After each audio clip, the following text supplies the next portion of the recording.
വയനാട് ദുരന്തത്തെ തുടർന്ന് കേരളത്തിലെ ചില മാധ്യമങ്ങളുടെ നേതൃത്വത്തിൽ വലിയ തോതിലുള്ള നടന്ന ഗൂഢാലോചനയാണ് എന്നുള്ള കാര്യങ്ങൾ കൃത്യമായി പുറത്തു വന്ന വിഷയമാണ്. അതായത് കേവലം ഒരു കയ്യബദ്ധമല്ല അപ്പോൾ നടന്നിരിക്കുന്നത് എന്ന് വ്യക്തമാക്കുന്ന പല തെളിവുകളും ഇപ്പോൾ പുറത്തു വന്നിട്ടുണ്ട്.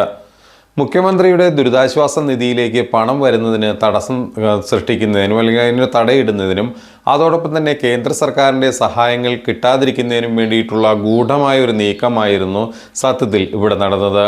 പ്രധാനപ്പെട്ട ഒരു മാധ്യമം അതേക്കുറിച്ച് ആദ്യത്തെ വാർത്ത നൽകിയതിനെ തുടർന്ന് തൊട്ടു പിന്നാലെ മറ്റു മാധ്യമങ്ങൾ ഈ വാർത്ത ഏറ്റുപിടിക്കുകയും പ്രതിപക്ഷത്തെ അത് കൊണ്ടാടുകയും ചെയ്യുന്ന കാഴ്ചയാണ് കണ്ടത്.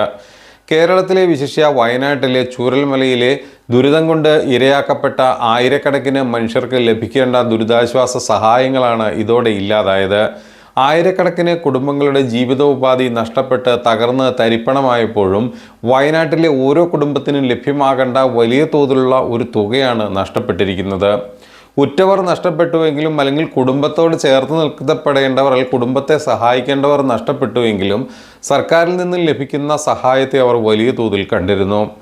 വലിയ തോതിൽ NGOകൾ അടക്കമുള്ള വിവിധ സന്നദ്ധ സംഘടനകൾ, വിവിധ വ്യക്തികൾ, യൂസഫലിയെ പോലുള്ള വലിയ വ്യക്തികൾ, അത്തരത്തിൽ സാമ്പത്തികമായി ഉയർന്ന മേഖലയിലുള്ളവർ, വലിയ ബിസിനസ് ഗ്രൂപ്പുകൾ എല്ലാം തന്നെ വലിയ തോതിലുള്ള സഹായ സഹകരണങ്ങൾ വയനാട്ടിലെ ചൂരൽമലയിലെ ജനങ്ങൾക്ക് ലഭ്യമാക്കി കൊടുത്തു. ഇതോടൊപ്പം തന്നെ സംസ്ഥാന സർക്കാരിൻ്റെ കൃത്യതയാർന്ന ഒരു പ്രവർത്തനത്തിലൂടെ വലിയ തോതിലൊരു പണം ലഭിക്കേണ്ട സാഹചര്യം ഉണ്ടാകുമായിരുന്നു. ഇതിനെയെല്ലാം കളം തെറ്റിച്ചുകൊണ്ടാണ് ചില മാധ്യമങ്ങൾ ഗൂഢാലോചന നടത്തി ഇത്തരത്തിലൊരു നീക്കം നടത്തിയിരിക്കുന്നത്. ഇതേ തുടർന്ന് വലിയ തോതിലുള്ള ആശങ്കകളും ചർച്ചകളും എല്ലാം സമൂഹത്തിൽ രൂപപ്പെട്ട് വന്നിരുന്നു. പിന്നീട് മാധ്യമങ്ങളുടെ ഇത്തരം തെറ്റായ നീക്കത്തിന് പിന്നിൽ വലിയ തോതിലുള്ള ഗൂഢാലോചനയുണ്ടെന്ന് കണ്ടെത്തിയതോടെയാണ് സാധാരണ ജനങ്ങൾ പോലും ഇത്തരത്തിലുള്ള മാധ്യമങ്ങളെ വെറുക്കുന്ന സാഹചര്യത്തിലേക്ക് വന്നു. CPM അടക്കമുള്ള സംഘടനകൾ ചില മാധ്യമങ്ങളുടെ ഇത്തരം നിലപാടുകൾക്കെതിരെ ബഹുജന പരിപാടികളും മറ്റ് സംഭവങ്ങളും നയവിശദീകരണങ്ങളും മറ്റും നടത്തി വരികയാണ്. സംസ്ഥാന തലത്തിൽ തന്നെ എല്ലാ കേന്ദ്രങ്ങളിലും ഇത്തരത്തിലുള്ള പരിപാടികൾ CPMൻ്റെ നേതൃത്വത്തിലടക്കം നടത്തി വരുന്നുണ്ട്. തുടർന്ന് നമ്മൾ പരിശോധിക്കുമ്പോൾ ഇവർ നടത്തിയ നീക്കങ്ങൾ തെറ്റായിരുന്നു എന്ന് തെളിയിക്കുന്നതിനുള്ള പല രേഖകളും ഇപ്പോൾ പുറത്തു വന്നിരിക്കുന്നു. പല പ്രധാനപ്പെട്ട ചാനൽ 24 അടക്കമുള്ള റിപ്പോർട്ടർ അടക്കമുള്ള പല ചാനലുകളും സംഭവിച്ചത് തെറ്റാണെന്നും അത് തിരുത്താൻ ഞങ്ങൾ തയ്യാറാണെന്നും എല്ലാം പറഞ്ഞ് അവർ വന്നിരുന്നു. അത് അഭിനന്ദനീയമാണ്.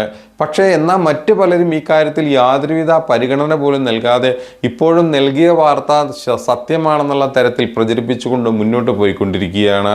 അതായത് ഒരു ദുരന്തമുണ്ടായ ശേഷം അവിടെയുണ്ടായ ഒരു എസ്റ്റിമേറ്റ് കണക്കിനെ, അതായത് ഈ വരാൻ സാധ്യതയുള്ള പ്രതീക്ഷിക്കുന്ന ഒരു തുകയുടെ ചെലവ് സംബന്ധിച്ച കണക്കിനെ പർവ്വതീകരിച്ച് ഇവിടെ ലഭ്യമാക്കിയ തുകയാക്കി അവതരിപ്പിച്ചതിലൂടെയാണ് ഇത്തരത്തിലുള്ള വലിയ തെറ്റിദ്ധാരണ പരത്തുന്ന കാര്യങ്ങൾ നടത്തിയത്.